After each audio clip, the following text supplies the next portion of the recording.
do more but use less energy is essential to Iowa's economic future and to meeting our obligations for the environment and future generations. Energy costs are a drag on Iowa's economy. In 2006, Iowans spent more than $11 billion on energy, more than $3,500 per person in our state, approximately 40% of which leaves our state. And that is an increase. That 11 billion figure is an increase from 1998 when Iowans spent $5 billion on energy. There is no way to stimulate Iowa's economy in the long run without improving energy efficiency and reducing the cost of energy that Iowans buy from out of state. And in the short run, the good news is we can spark investment and create jobs. By improving energy efficiency, we can strengthen our economy, save millions of dollars each year, and create thousands of jobs for Iowans, insulating houses, installing energy efficient equipment, and building advanced energy efficient green buildings. Today I'm being joined up here by a number of legislators, Bob Kressig from Cedar Falls, Joe Bolcom from Iowa City, Nathan Reichert, who was the co-chair of the Energy Efficiency Interim Committee with me from Muscatine, Representative Brian Quirk from New Hampton, and Senator Mary Lundby from Marion. And I believe everybody up here served on that Energy Efficiency Interim Committee.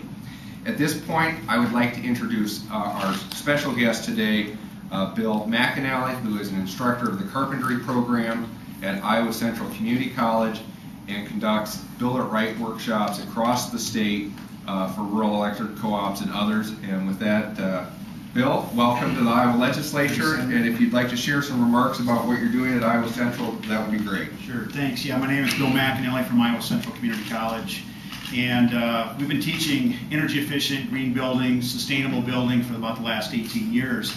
And part of what we do on campus and the surrounding areas, we've been building residence halls on campus. The students have built eight of the 12 residence halls on campus that we have right now. They're building 2 currently, and these are all very energy efficient. What we've done is use different technologies for insulation, for structure methods, heating and cooling. Everything is geothermal heating and cooling there, all the new buildings on campus. In fact, we have over 800 tons, which is a number that might not seem like anything right now, but it means that we have more geothermal on campus than probably anywhere else in Iowa. It's the most energy efficient way to heat and cool. Plus, we give healthy indoor air quality to our students. All of the buildings have cooling systems that are tied in and heating systems that are tied in with ventilation. So we're constantly bringing fresh air into the buildings, taking stale air out. So when we talk about energy efficiency, we always have to keep in mind the building science that's behind it.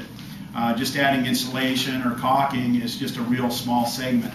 That's why we really focus on building science and what happens inside these structures, how to stop failures, and try to build homes that are going to last 100 years. So that's really our goal, to have sustainable.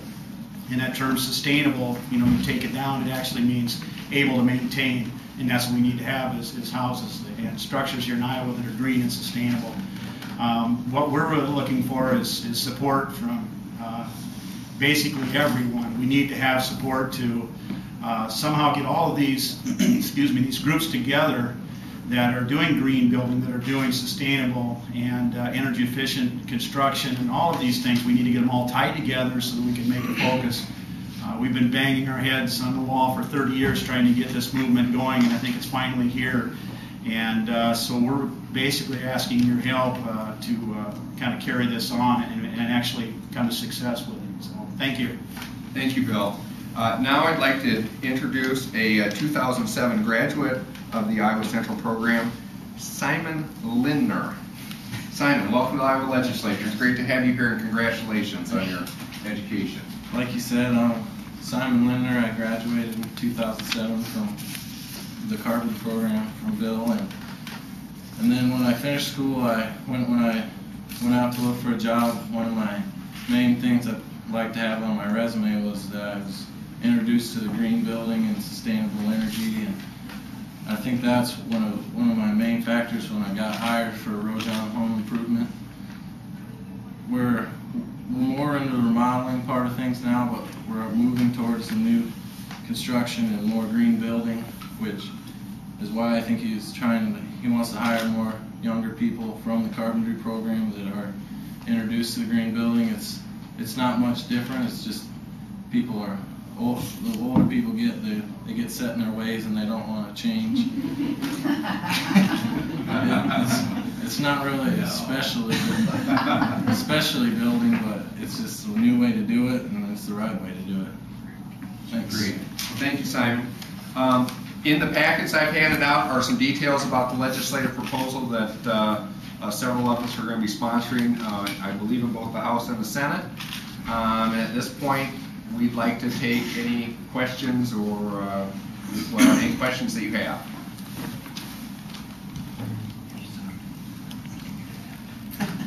Don't be shy. Maybe I'll talk through the proposal just a little bit. One of the things the legislation will do that came out of the Energy Efficiency Interim Committee was to set a goal of improving energy efficiency 1.5% per year for the next 10 years. If implemented throughout Iowa's economy, that would save Iowans $9 billion over the next 10 years. That is an ambitious, but I believe doable goal. The Iowa Utilities Board has asked all of the utilities to report on whether they believe that is doable. We have a legislative proposal that would establish that as an energy efficiency standard for utilities beginning in the year 2011. In the transportation sector, we're looking at establishing a Transportation Energy Efficiency Advisory Council to try to improve the fuel economy of Iowa's vehicles. Currently, Iowa utilities spend about $106 million on energy efficiency. That's a good number. Iowa is one of the leaders in the country. What we are hoping to do out of that is to get more bang for our buck and get focused on actually energy savings results and less on programs. We want this proposal to be flexible so that it will work for utilities across the state.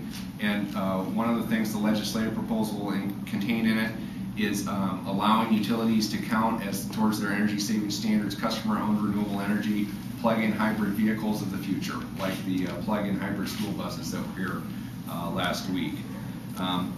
Overall, there have been a couple of studies which we've given to you that project that if Iowa makes a significant increase in the investment and improvement in the investment in energy efficiency, we can create more than 5,000 green jobs, like the job that Simon was talking about, like the students that Professor McAnally like the students that he is teaching. So that's a quick overview of the proposal. Now, with that, are there any other questions? Can you talk about the vehicle standards? What are you going for with that? Well, as an interim committee, we didn't review we didn't get into the details of transportation, but here's the problem. Out of the $11 billion that Iowans are spending on energy right now, nearly $6 billion is for motor fuels. So we clearly have to do something. And I don't think there's anybody in this room who believes that fuel prices are likely to go down significantly before they go up. I mean, this is something that we now have to deal with global demand, peak oil, and that problem. So what we are proposing as a transportation advisory committee to begin that discussion among Iowans about how we improve our energy efficiency. I'll just give you a straight up example though. If an Iowan today who's driving a 20 mile per gallon car decides to buy a car that gets 30 miles per gallon, they're going to cut their energy use if they're an average driver by over 200 gallons of gasoline a year. Well, that's going to save them a lot of money, and it's going to reduce the demand on foreign oil and make energy more affordable for everyone else. So you're talking about giving tax credits, or as you know, you can do that, but like you go buy a Prius, it's a lot more expensive. So it may take you 4, 5, 6 years to recoup that. We're asking for an advisory council to give us advice on how to achieve the 1.5% energy efficient goal in the transportation sector. And obviously incentives could be part of that. But that is not in this year's legislation. Mr. McAnally? Yes. Just have to mind phone. Sure. Kind of give maybe a ballpark estimate of how much you're saving as far as energy costs or wear and tear on the environment, as opposed to, let's say, a conventional campus. Okay, well, it depends how you look at it. When the best thing to look at is we completed the Iowa's first Building America home this past year in a partnership with the DNR and Iowa State University. And when we looked